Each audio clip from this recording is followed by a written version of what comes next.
Jadi kalau misalnya kita udah mulai males nih baca Al-Quran nih Bib, apa itu pertanda Allah dan Al-Quran udah kayak males juga ngasih petunjuk buat kita gitu?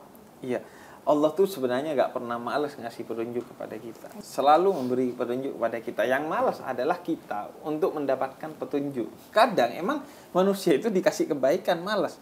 Buktinya diajak ke Islam sama Rasulullah banyak yang nggak ikut. Diajak ke masjid banyak yang nggak ikut. Pas diajak ke tempat maksiat bahkan nggak diajak marah. Lu kok nggak ngajak-ngajak gua kemarin pas ke tempat maksiat gitu.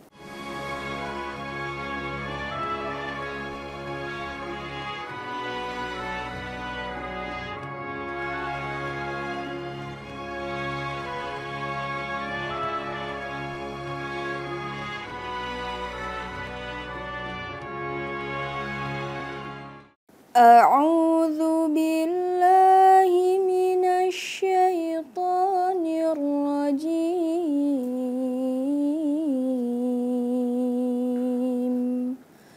Bismillahirrahmanirrahim.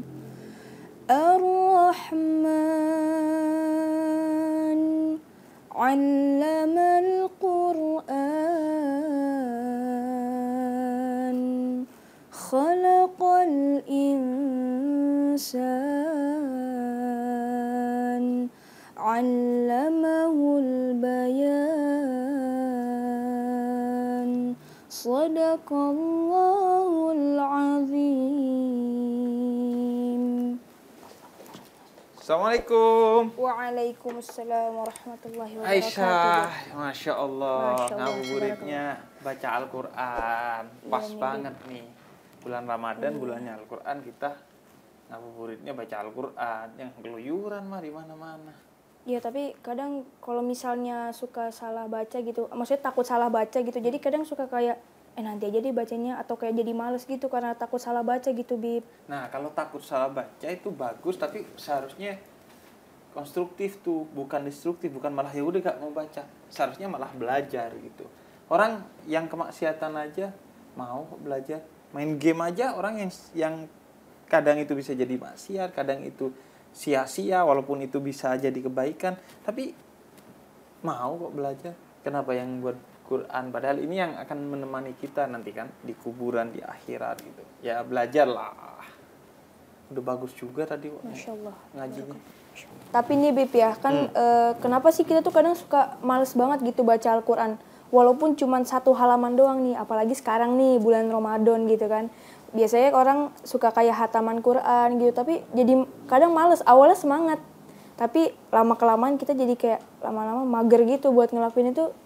Gimana ya Bib ya? Iya, ciri orang yang tidak ikhlas dalam menjalankan amalannya, kata Habib Abdullah bin Alwi Al-Haddad, itu adalah dia tidak istiqomah. Tidak istiqomah dalam menjalankan amalan tersebut dan tidak bertumbuh. Karena seharusnya ciri kebaikan itu adalah bertumbuh. Semakin dia merasakan kebaikan itu, semakin dia ingin nambah lagi, dan nambah lagi. Kayak kita makan makanan enak lah. Ketika kita merasakannya, maka kita akan bertumbuh. Nah, kenapa kita gak bertumbuh? Bahkan cuman di hari-hari awal aja di bulan Ramadan, semangatnya baca Quran dan secara keseluruhan adalah beribadah. Pertama adalah karena kita tidak tahu manfaat dan pahala-pahala dari membaca Al-Quran itu sendiri. Ya udah, baca Quran hanya sebatas kewajiban saja. Tapi kita tidak tahu detailnya apa saja kandungan pahala dari membaca Al-Quran itu. Padahal membaca Al-Quran itu diantaranya yang pertama dalam hadis dari Imam Bukhari, Rasul katakan, khairukum man ta'allamal Qur'an wa 'allamahu. Sebaik-baiknya kalian adalah siapa yang belajar Al-Quran, mengamalkannya dan mengajarkannya kepada orang lain. Jadi dia tidak mengetahui bahwa membaca Al-Quran itu begitu besar pahalanya. Bahkan cara kita mendapatkan posisi terbaik di mata Allah dan Rasulnya adalah dengan membaca Al-Quran. Tentu bukan hanya membacanya, tapi memahaminya, mengamalkannya, dan mengajarkannya kepada orang lain. Mengajarkannya pun bukan hanya membacanya, tapi juga dalam mengamalkannya.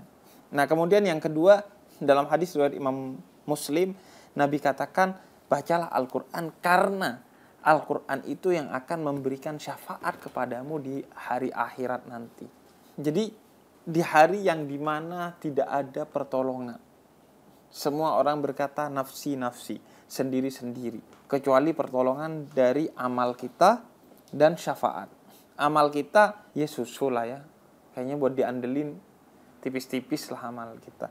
Nah, yang menjadi kekuatan kita adalah syafaat. Syafaat dari Nabi Muhammad dengan banyak bersalawat, dan syafaat dari Al-Quran dengan banyak membaca Al-Quran. Kemudian yang ketiga itu karena kita membacanya hanya sebatas sebagai bacaan saja, untuk kemudian kita mendapatkan pahala sebagai ritual, bukan secara intelektual, bukan untuk kemudian mengambil pelajaran-pelajaran penting dari Al-Quran.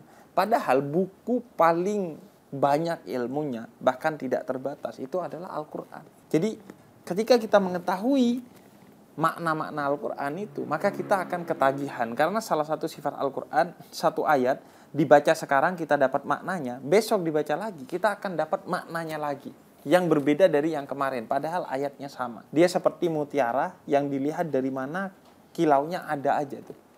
Itulah Al-Quran. Dan yang terakhir adalah karena kita tidak menghadirkan hati kita saat membaca Al-Quran. Padahal Al-Quran itu bisa meningkatkan kualitas spiritualitas kita, bisa memberi makan bagi hati kita, bukan hanya pikiran kita. Makanya Allah katakan la yamassuhu illal mutahharun. Tidak bisa mendapatkan manfaat dari Al-Quran, bahkan sekedar menyentuhnya, kecuali orang-orang yang hatinya telah terkondisikan dengan baik. Karena dengan hati terkondisikan dengan baik, rasa Al-Quran itu akan terasa sampai ke hati. Nah, kalau orang nggak punya itu semua, akhirnya ya udah menjalani baca Al-Quran sebagai ritual doang, beban, kewajiban, seenaknya aja. Tidak menikmati baca Al-Quran seperti baca buku-buku novel, komik, dan lain sebagainya. Terus gitu kan kalau kita suka baca Al-Quran tuh bawaannya ngantuk gitu ya. Tapi giliran iya ngantuk. Kamu kalau baca Al-Quran menjadi bukan ngantuk gitu? Saya dan teman-teman mungkin mewakili teman-teman gitu dimanapun berada gitu. Kalau baca Al-Quran tuh suka ngantuk gitu. Ya awal udah semangat, tiba-tiba lama-lama ngantuk gitu. Tapi giliran kita baca buka handphone berjam-jam, main handphone berjam-jam, itu kita kuat gitu. Kenapa menurut kamu? Ketika kita buka handphone kok bisa kuat? Kenapa ya?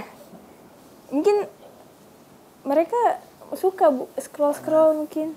Itu. Harus suka dulu berarti. Nah, harus suka dulu. Nah, itu dia. Nah, kalau kita udah suka sama Al-Quran, maka kita akan terus membacanya. Karena itu kata para ulama, kunci kita bisa berinteraksi dengan baik dengan Al-Quran itu adalah dengan bersahabat bersama Al-Quran. Kalau kita udah bersahabat dengan Al-Quran, maka kita akan asyik ketika kumpul. Kayak kita kalau nongkrong sama sahabat kan asyik. Dan Al-Quran juga akan membuka kepada kita semua samudera ilmu-ilmu dan spiritualitas yang ada di dalamnya. Sebagaimana seorang sahabat ke sahabatnya yang lain, dia akan curhat. Semua diceritain. Nggak ada lagi privasi. Nah, kalau kita sudah bersahabat dengan Al-Quran, maka Al-Quran akan membuka dirinya sehingga asyik tuh. Gimana caranya bersahabat? Gimana? Baca setiap hari. Oke. Membawa setiap hari. Nah, pertama kali membawa setiap hari. Membawa setiap hari. Yang kedua, membaca setiap hari. Kalau nggak bisa membaca setiap hari secara langsung dengan membuka mushafnya, karena lupa bawa, walaupun agak aneh karena sekarang di handphone juga ada Al-Quran, tapi paling tidak kamu membaca suratul Fatihah. Karena suratul Fatihah itu Ummul Quran, ibunya Al-Quran. Jadi paling tidak membaca suratul Fatihah atau surat-surat yang kita hafal sebagai bentuk kita menjaga habit kita untuk selalu menjalani hari-hari bersama Al-Quran. Kenapa? Karena kita gak tahu umur kita. Kalau hari ini adalah umur kita yang terakhir dan kita membaca Al-Quran, berarti kita husnul khotimah. Di hari terakhir kita membaca Al-Quran. Kan cakep tuh. Makanya bersahabat. Dan orang akan bersahabat dengan siapapun yang dia ketahui sahabat itu baik.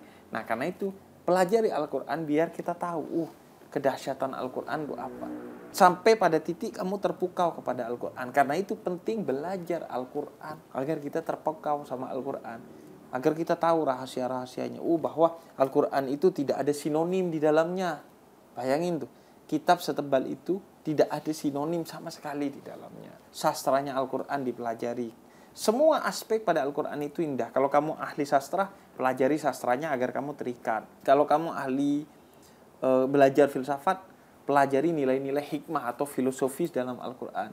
Kalau kamu sekolahnya di bidang sains, pelajari aspek-aspek sains dari Al-Quran sehingga kamu suka ketika membaca Al-Quran. Ya, berarti artinya kan berarti Al-Quran itu kan petunjuk buat kita juga ya, Bib ya. Iya. Jadi kalau misalnya kita males nih baca Al-Quran, apakah petunjuk itu juga akan hilang gitu? Iya dong. Karena petunjuk itu kan seiring dengan kita terus membukanya. Ibarat kata kalau kamu pakai Google Map lah. Pakai Google Map kan pas ketemu belokan kita lupa buka. Oh, ke kiri. Nanti ketemu belokan lagi, ini kanan apa kiri, kita buka lagi. Terus gitu. Nah, sama dengan Al-Quran. Al-Quran itu fungsinya 3 hal. Pertama, hudan linnas, petunjuk. Mana yang benar, mana yang salah. Yang kedua, mau'idhah, nasihat. Mana yang baik dan mana yang lebih baik. Atau mana yang baik dan mana yang tidak baik. Petunjuk. Bukan benar salah, tapi baik dan lebih baik atau baik dan tidak baik. Dan yang ketiga, syifa. Obat bagi penyakit hati, bahkan penyakit fisik. Nah, kita harus sering buka-buka agar kita terus diingatkan sama Allah petunjuknya. Karena manusia itu tempatnya lupa, mahallul nisyan. Jadi harus terus dibuka agar kita ingat, dan seperti tadi dibilang, dibuka lagi itu bukan cuma buat mengingat, nambah ilmunya. Quran itu tidak pernah dibaca kecuali kamu akan bertambah dalam memahami makna Al-Quran. Karena makna Al-Quran itu luas sekali, tidak terbatas, sehingga tiap kali baca nambah lagi. Jadi kalau misalnya kita udah mulai males nih baca Al-Quran nih, Bib, apa itu pertanda Allah dan Al-Quran udah kayak males juga ngasih petunjuk buat kita gitu?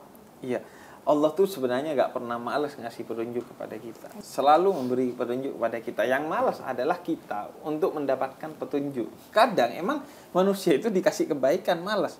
Buktinya diajak ke Islam sama Rasulullah banyak yang gak ikut.